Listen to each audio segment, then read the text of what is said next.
One of Garvey's major projects was the BlackStar Line Steamship Corporation, through which people of African descent could acquire and man their own ships and gain the respect of the mercantile and commercial world.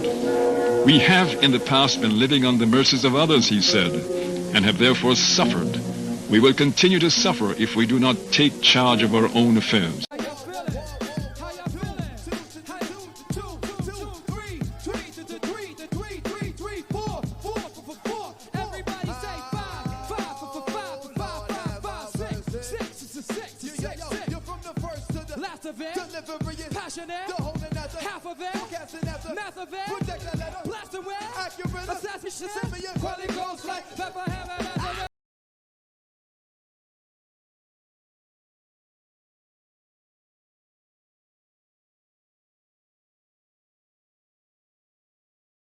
Mos Def and Talib Kweli are two conscious MCs from Brooklyn, New York.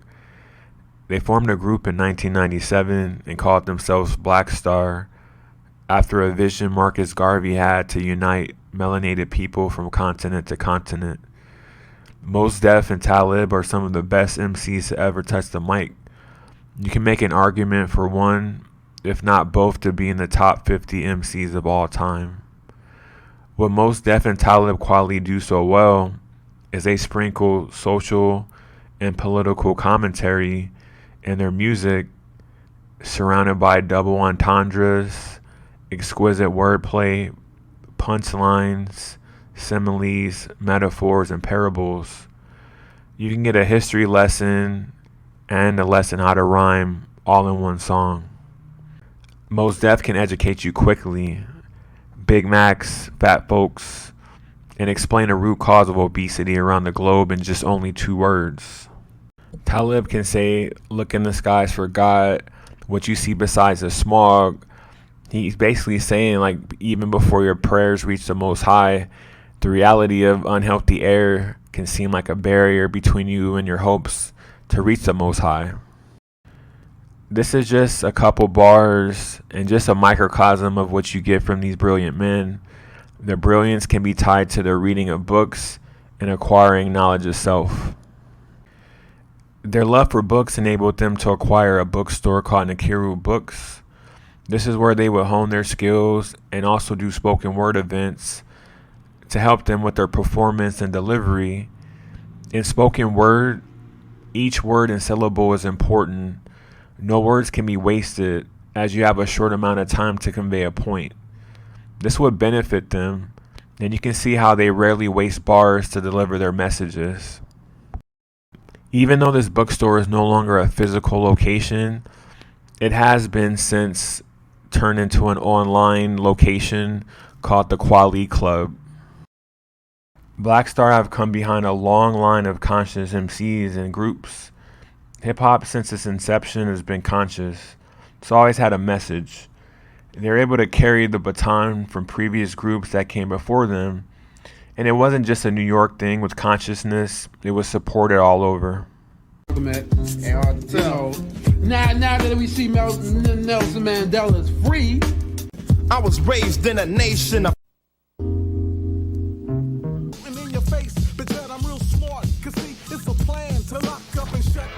the black man. Yeah, you can play that role like you ain't with it if you wanna, but it's on till the break of dawn. I said it's just a few good men when we were fighting. I guess it'll be more good men now we're united. Now and all of a sudden they wanna bring in troops. Niggas in my hood been getting loose and bucking fools, but now we're getting wiser. You can tell by the fires that they're fed up. Before Talib Kweli signed to Rawkus Records, he recalled the co-founders Brian Brader and Jared Meyer coming to Brooklyn with then Fuji's affiliate John Forte, looking to hear some MCs rhyming. Talib didn't want to rhyme for them because he really didn't want to sign to an indie label. He wanted to sign to a major label. Rawkus Records started off as a small boutique label, but as time went on, they started signing more notable acts and released some of the best hip-hop albums to date. Mos Def was actually at the label first, getting a deal to do some singles. Eventually, both artists were signed, not only as solo artists, but as a group, and that's how BlackStar formed. We came out on Rawkus Records It was your independent, you know, and they had enough money to get us ads from the source and get us a little video, whatever. But as far as the whole like distribution system and everything like that, like people were hip to us and got down with us based on the strength of seeing us perform and based on the strength of the music. You know, as like it was just BlackStar. You know what I'm saying? Like, and people reached out for it, and you know, the response was a little bit surprising because it's like it feels like you're in a dead-end industry with the music industry because people tell you, oh, y'all not talking about selling crack, y'all not doing this, y'all don't have no naked girls in your video, so y'all not gonna go nowhere. You know what I'm saying? You get people saying that all the time, and if you're not a strong-minded or strong-willed person, that. The duo started to record the album in 1997, slated for a 1998 release, but there's a huge issue. 1998 happens to be one of the most competitive years in hip-hop history. You had some new MCs that sprouted out of nowhere. You had up-and-coming rappers looking to extend their legacy. And then you had artists who just exploded overnight, it seems like. When Mos Def, who was somebody I knew as an acquaintance, heard my demo tape, it was a lot of music from High Tech on it. It was like it was a Reflection Eternal demo tape. It wasn't a Talib Kweli demo tape that even connected me and Mos Def. So even me and Mos Def connecting was based on the sounds that I created with High Tech. The BlackStar thing kind of developed of us doing shows together. So when it came time to actually get in a deal to do the BlackStar album, High Tech was our go-to. High Tech did the majority of the record. Welcome to the Tech Lab. Let's go make a beat. Yo.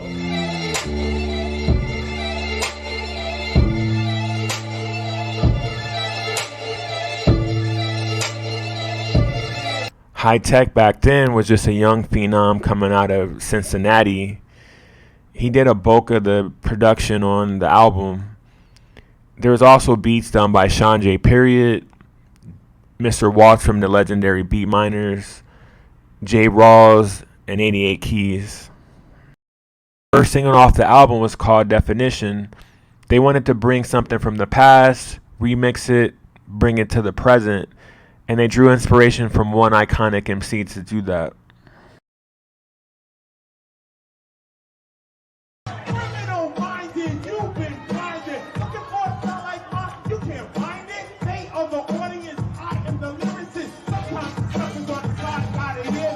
Really affect you, even with something as simple as Definition, which a lot of people picked up on. You know what I'm saying? It was, even though we came in a simplistic fashion, it was nothing simple about it. You know what I'm saying? Like the appearance that you get from it is simple. It's like, yo, we rocking over the beat.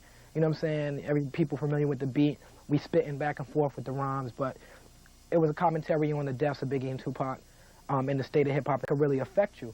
Even with something hip-hop videos in the 80s and 90s were basically your commercial for your album before it dropped.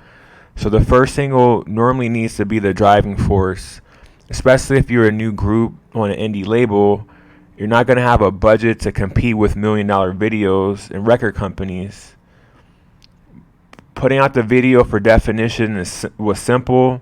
It had guest appearances to highlight the cosigns, and the music spoke for itself. The song is brilliant on so many levels. The beat, the drums are constantly attacking. The lyrics, the rapid delivery, is keeping the listener engaged and wondering what's going on and what you're going to hear next. So if you caught the video and you didn't record it, you would need to wait to hear it again to really digest what you saw.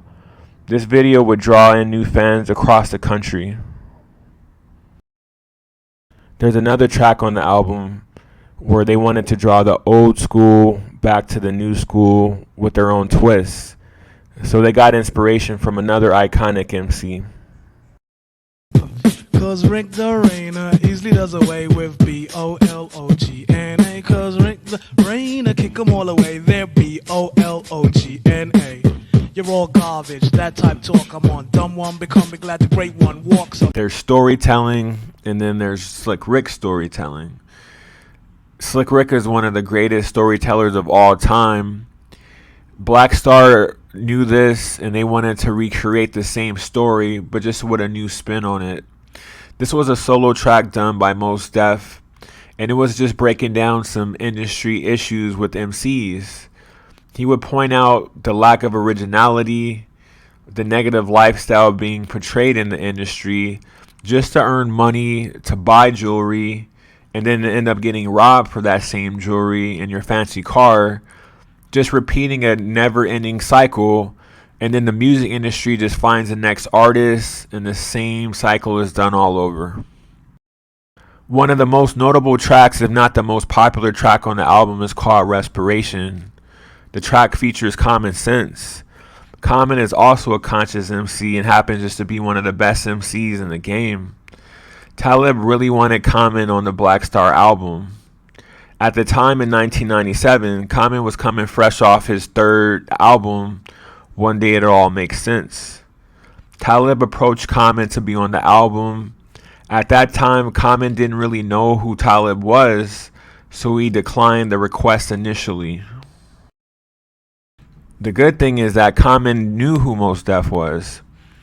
Mos Def started his hip-hop career a little bit sooner than Talib, and Mos Def actually used to open up for Common at his shows. Got with you, and this time it was like a recognition. You was like, oh, you Mos Def's man, right? Okay, you wanted me to do that song. And then Mos Def had a show in Chicago where he was opening for you.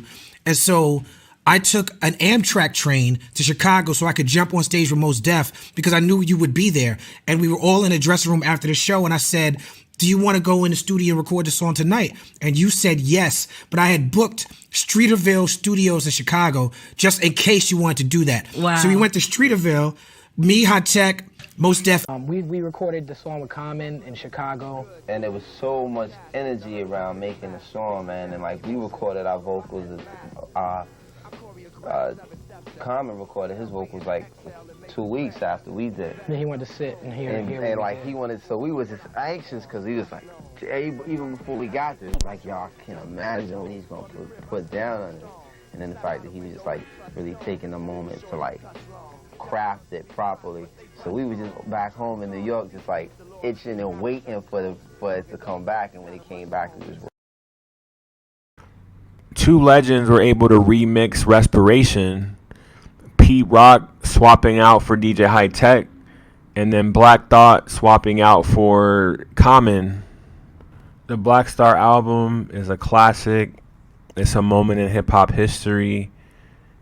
They really were going up against unmeasurable odds in 1998, but they delivered, and the album still holds strong to this day. They were able to bring a necessary balance to hip-hop, and they can show you that lyricism, activism, and conscious music has no stale date. It's still relevant. I don't know about you. There was no decision to come out a certain way, but the way that we were. It wasn't like, yo, this is how we gonna do it, right? You gonna be like the African dude, right?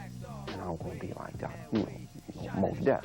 You know what I'm saying? But it's gonna be like African hip hop. And that's how we gonna win. It was like, it was just like, yo, his name is really Talib Kweli. You know what I'm saying? Right. Behind bars, beef ain't the summer jam for Hot 97. Beef is the cocaine and AIDS epidemic. Predators, terrorists with etiquette who vote and kill their president. Their capacity for evil so evident and prevalent. Don't come with a radio edit. Nope. Beef is when the judge is calling you defendant. Beef, it come with a long jail sentence handed down to you in a few short minutes. Ain't no hesitation to involve, a nation dissolve while we sit back waiting to evolve.